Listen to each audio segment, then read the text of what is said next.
ইন্দ্রপ্রস্থ নির্মাণ। এরপর পাণ্ডবরা হস্তিনাপুরে ফিরে আসেন।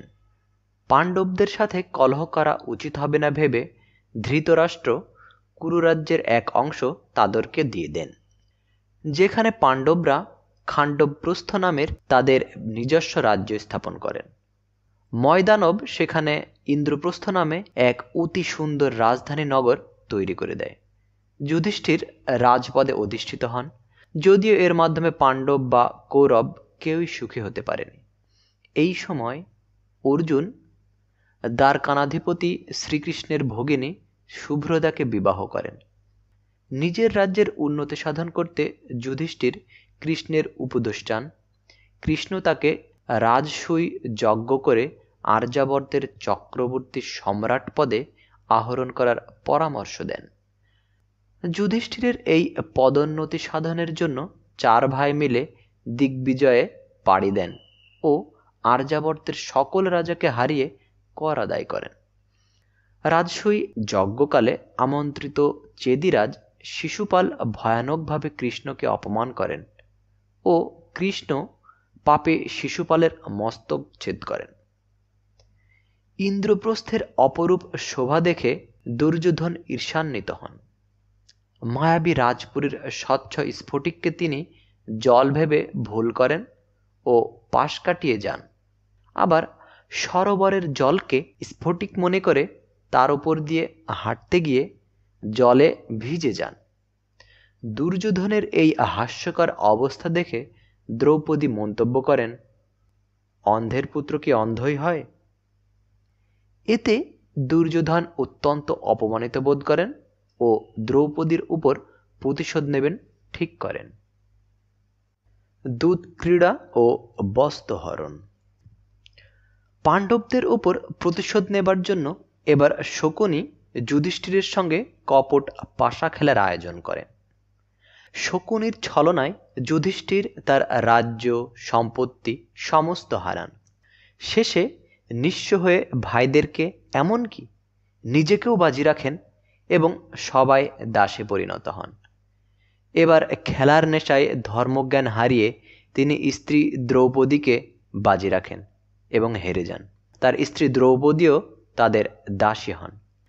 দুর্যোধনের নির্দেশে দুঃশাসন অন্তঃপুর থেকে দ্রৌপদীকে কেশাকর্ষণ করে সভায় টেনে আনেন, অথচ সভায় উপস্থিত ধার্মিক ভীষ্ম, দ্রোণ, অঙ্গরাজ কর্ণ, বিদুর, পাণ্ডবরা ধর্ম সংকটে পড়ে অবিচারের বিরুদ্ধে কোনো প্রতিবাদ করতে পারেন না। বিকর্ণ এর প্রতিবাদ করেন। এবার দুঃশাসন দ্রৌপদীকে সর্বসমক্ষে বস্ত্রহীন করতে গেলে অসহায় দ্রৌপদী ভগবান কৃষ্ণকে স্মরণ করেন। কৃষ্ণ মায়ার প্রভাবে দ্রৌপদীর গায়ে কাপড় জড়িয়ে তার সম্মান রক্ষা করেন। তখন ধৃতরাষ্ট্র ভয়ভীত হয়ে পাণ্ডবদের সকল সম্পত্তি ফিরিয়ে দেন। স্বাভাবিকভাবেই দুর্যোধন অসন্তুষ্ট হয় ও পুনর্বার পাশা আয়োজিত হয়। এবার পাণ্ডবরা হেরে গেলে তাদের জন্য 12 বছরের বনবাস ও 1 বছরের অজ্ঞাতবাস নির্ধারিত হয়।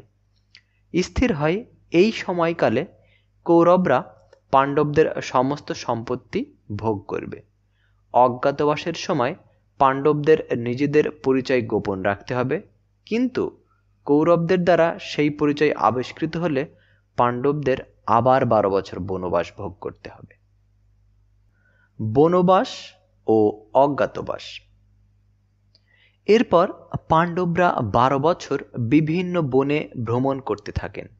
এই সময় তাদের নানা বিপদের সম্মুখীন হতে হয়, তবে সমস্ত বিপদকে জয় করে পাণ্ডবরা তাদের বনবাসকাল সম্পূর্ণ করেন। অজ্ঞাতবাসের সময় পাণ্ডবেরা ছদ্মবেশে মৎস্যদেশে বিরাট রাজার রাজ্যে আশ্রয় গ্রহণ করেন।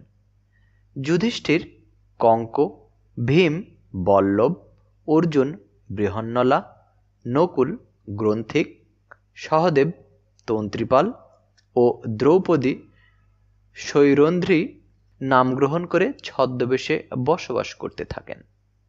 এই সময় বিরাটের শ্যালক কীচক দ্রৌপদীকে অপমান করেন ও ভীম তাকে হত্যা করেন। কৌরবরা পাণ্ডবদের অবস্থান আঁচ করতে পেরে মৎস্যরাজ্যে আসেন ও যুদ্ধ ঘোষণা করেন। কিন্তু তারা পাণ্ডবদের ঠিক সেই সময় শনাক্ত করেন যখন অজ্ঞাতবাসের সময় পূর্ণ হয়ে গিয়েছে। এরপর বিরাট তার কন্যা উত্তরার সাথে অর্জুন শুভ্রদার পুত্র অভিমন্যুর বিবাহ দেন। এবার পাণ্ডবেরা তাদের হারানো অধিকার ফিরে পেতে চাইলে কৌরবরা তা প্রত্যাপন করতে অসম্পূর্ণ অস্বীকার করেন। ফলে পাণ্ডব ও কৌরবদের মধ্যে সংঘর্ষ অনিবার্য হয়ে ওঠে। কুরুক্ষেত্রের যুদ্ধ। কুরুরাষ্ট্রে সামন্ত পঞ্চকে কুরুক্ষেত্র নামে এক পুণ্যক্ষেত্র মহাযুদ্ধের প্রস্তুতি পর্ব শুরু হয়। পাণ্ডব ও কৌরবদের উদ্যোগে সমস্ত আর্যাবর্তের রাজ্যসমূহ দুই ভাগে বিভক্ত হয়ে যুদ্ধে অংশগ্রহণ করে। কৃষ্ণ তথা দ্বারকার সাহায্য প্রার্থনায় অর্জুন ও দুর্যোধন উভয়েই একই সময়ে দ্বারকায় যান। কিন্তু কৃষ্ণের ভ্রাতা বলরাম যুদ্ধে অংশ না নিয়ে তীর্থযাত্রার সিদ্ধান্ত নেন, আর কৃষ্ণ উভয় দলের আবেদন রক্ষাহেতু অস্ত্র ধারণ না করার প্রতিজ্ঞা করে পাণ্ডবদের পরামর্শদাতা রূপে নিজে পাণ্ডব পক্ষে যোগ দেন এবং কৌরব পক্ষে দ্বারকার দুর্জয় নারায়ণী সেনাদান করেন। আপাত দৃষ্টিতে এতে কৌরব পক্ষই লাভবান হলেও স্বয়ং ধর্মরক্ষক ভগবান বিষ্ণুর অবতার কৃষ্ণ নিজে পাণ্ডব পক্ষে থাকায় তারাই লাভবান হয়। এদিকে কৃষ্ণ যুদ্ধ না করলেও যুদ্ধে অর্জুনের রথের সারথির ভূমিকা গ্রহণ করেন। তিনি পাণ্ডবদের শান্তিদূত রূপে কৌরবদের কাছে পাণ্ডবদের জন্য 5টি গ্রাম ভিক্ষা করেন। কিন্তু দুর্যোধন কঠোরভাবে ওই প্রস্তাব অস্বীকার করে বলেন, বিনা যুদ্ধে নাহি দেব সুচগ্র মেদিনী। অতঃপর যুদ্ধ শুরু হয়। কিন্তু যুদ্ধের প্রাক্কালে নিজের আত্মীয় স্বজনের সাথেই সংঘর্ষে লিপ্ত হতে হবে দেখে মহাবীর অর্জুন জাগতিক মোহের বশে পড়ে যুদ্ধ হতে বিরত হবার সিদ্ধান্ত নিয়ে অস্ত্র ত্যাগ করেন। এমতাবস্থায় পরমেশ্বর শ্রীকৃষ্ণ তার প্রিয় সখা অর্জুনকে পুনরুজ্জীবিত করবার জন্য কিছু মহান উপদেশ প্রদান করেন ও অর্জুন পুনরায় অস্ত্র ধারণ করেন।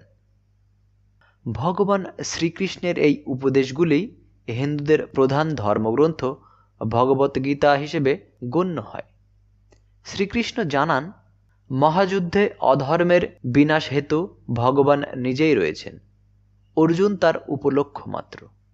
এরপর তিনি অর্জুনকে তার দিব্য বিশ্বরূপ প্রদর্শন করান।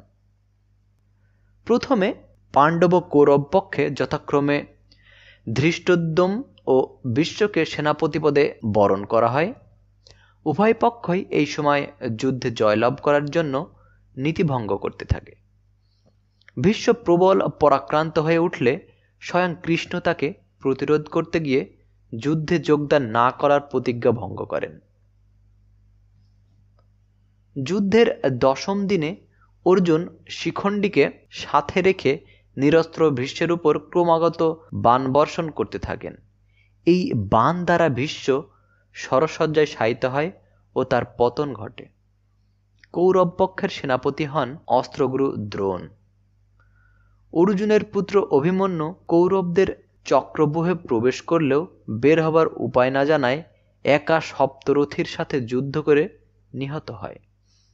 এরপর কৃষ্ণের মন্ত্রণায় ভীম অশ্বত্থামা নামে একটি হাতিকে মারে ও সত্যবাদী যুধিষ্ঠির দ্রোণকে তার পুত্রের মৃত্যুর মিথ্যা সংবাদ জানায়। শোকে দ্রোণ অস্ত্রত্যাগ করলে দ্রৌপদীর ভ্রাতা ধৃষ্টদ্যুম্ন তাকে বধ করেন। ভীম দুঃশাসনের বুক চিরে রক্ত পান করেন। সেনাপতি কর্ণ সারথি হিসেবে পান মহাবীর শল্যকে। কর্ণ ও অর্জুনের প্রবল দ্বৈরথ হয়। কর্ণ ও অর্জুনের যুদ্ধে কর্ণের রথের চাকা মাটিতে বসে যায় ও কর্ণ চাকা তুলতে গেলে অর্জুন তাকে বধ করেন। যুধিষ্ঠির শল্যকে ও সহদেব শকুনিকে বধ করেন। একে একে সবার মৃত্যু হয়। শেষে ভীম কৃষ্ণের ইঙ্গিতে অন্যায়ভাবে গদা দ্বারা দুর্যোধনের উরুভঙ্গ করে তাকে বধ করেন।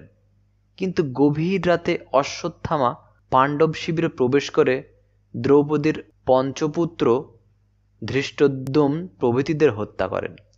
ক্রুব্ধ পাণ্ডবেরা অশ্বত্থামার মস্তকের মণিহরণ করেন ও জরাগ্রস্ত অমর অশ্বত্থামা নিরুদ্দিষ্ট হন। এই রূপে 18 দিনের মহাযুদ্ধে পাণ্ডবেরা জয়ী ঘোষিত হন। যদুবংশ ধ্বংস ও মহাপ্রস্থান। এরপর যুদ্ধে মৃতদের সৎকারের সময় আসে। শতপুত্র হারানোর শোকে গান্ধারী কৃষ্ণকে এই মহাধ্বংসের জন্য দায়ী করেন ও কৃষ্ণকে অভিশাপ দেন যে কুরুবংশের মতোই কৃষ্ণের যদুবংশও ধ্বংসপ্রাপ্ত হবে। অবশেষে যুধিষ্ঠিরকে রাজপদে অভিষিক্ত করা হয়। সরসজ্জায় শায়িত ভীষ্মও এরপর স্বর্গে গমন করেন। যুধিষ্ঠির যুদ্ধজনিত পাপ খণ্ডন করার জন্য অশ্বমেধ যজ্ঞের আয়োজন করেন। তার রাজত্বে সুখ, শান্তি, শক্তি, সমৃদ্ধি সবই ছিল। এরপর ধৃতরাষ্ট্র, গান্ধারী, কুন্তী ও বিদুর বানপ্রস্থ গ্রহণ করে অরণ্যচারী হন ও পরে তাদের মৃত্যু ঘটে। কিন্তু 36 বছর পর গান্ধারীর অভিশাপের ফলস্বরূপ কৃষ্ণের যদুবংশের সদস্যরা প্রভাস তীর্থে মদ্যপ অবস্থায় পরস্পরের সাথে অন্তর্দ্বন্দ্বে লিপ্ত হয়ে মুষল যুদ্ধে প্রাণ হারান। বলরাম শেষনাগ রূপে দেহত্যাগ করেন এবং সামান্য এক ব্যাধের নিক্ষিপ্ত স্বরে কৃষ্ণ নির্বাণ প্রাপ্ত হন। এমনকি দ্বারকা নগরীও সমুদ্রে নিমজ্জিত হয়। এ সমস্ত অশুভ লক্ষণ প্রত্যক্ষ করে পাণ্ডবেরা রাজ্যত্যাগের সিদ্ধান্ত নেন ও অভিমন্যুর পুত্র পরীক্ষিতকে সিংহাসনে বসিয়ে পঞ্চপাণ্ডব ও দ্রৌপদী হিমালয়ের পথে গমন করেন। কুকুররূপী ধর্ম তাদের পেছনে এই যাত্রায় সঙ্গী হন। এটি মহাপ্রস্থান নামে পরিচিত। কিন্তু নিজেদের জীবনের কিছু ত্রুটি থাকার দরুন যুধিষ্ঠির বাদে কেউই সশরীরে স্বর্গে যেতে পারেননি। পথেই তাদের মৃত্যু হয়। তবে দ্রোণকে মিথ্যা বলবার জন্য যুধিষ্ঠিরকেও একবার নরক দর্শন করতে হয়। এইভাবে তারা সুখে শান্তিতে স্বর্গসুখ ভোগ করতে থাকেন। আর এরই মাধ্যমে শেষ হলো মহাভারতের সংক্ষিপ্ত কাহিনী। বাংলা ভাষায় মহাভারত সর্বপ্রথম কে অনুবাদ করেন তা বলা আসলেই জটিল। তবে বাংলাতে সর্বাধিক জনপ্রিয় ও সুপ্রচলিত যে অনুবাদটি রয়েছে তা সপ্তদশ শতকে কাশিরাম দাস নামক এক কবি পয়ার কাব্য ছন্দে রচনা করেছিলেন বলে জানা যায়।